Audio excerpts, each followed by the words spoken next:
Mianatra ny araba tomboky lasy tomboky vavy. Araka ny hitantsika amin'ny sary izao dia misy an'ity takovan-drano ity ato amin'ny lakan-dranon'ny Mozambika ato izay mitondra rotsakorana betsaka amin'ny tapany atsimon'i Madagasikara. Araka izany dia mahazo filazana miloko mavo amin'ny fahabetsahan'ny rotsakorana ny manodidina ny faritry atsimo andrefana iny ary mafy ihany koa fitsokan'ny rivotra izany hoe tokony tandrina noho izany ireo mpampiasa ranomasina amin'iny faritra iny. Toy izao ny mety toetry ny andro raha ho an'ny rapitso ny maraina dia maina ny andro amin'ny ray apatelo avaratry Madagasikara iny raha toka andrahoana kosa ny andro any Tsaratanàna, Analamanga sy Itasy ary Mangoro. Ho avy ny orana ho an'ny faritra sisa fa mety ho arahi-kotroka izany ny aty amin'ny faritry Melaky, Melambe, ny any Amoron'ny Manisy, Otimatsiatrany.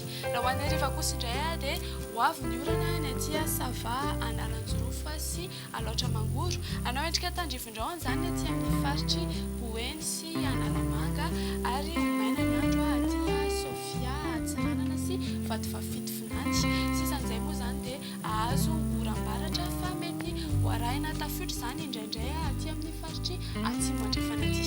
Raha ny vinan'ny maripana ho an'ny rapitso any ambany-drindra dia 12 degré Celsius hitantsika aty Avakina Karatra ary ny ambony indrindra kosa indray dia mananika ny 4 degré Celsius hitantsika aty Antsohihy. Ny atao voatany moa izany dia manodidina ny 13 ka hatramin'ny 15 degré Celsius.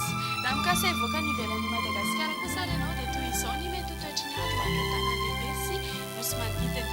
Andrahoana ny andro any Paris sy Milan. Anao orana tandrivon-drahona ny any Seychelles sy La Réunion ho arahi-kotroka izany any Maurice sy Comore.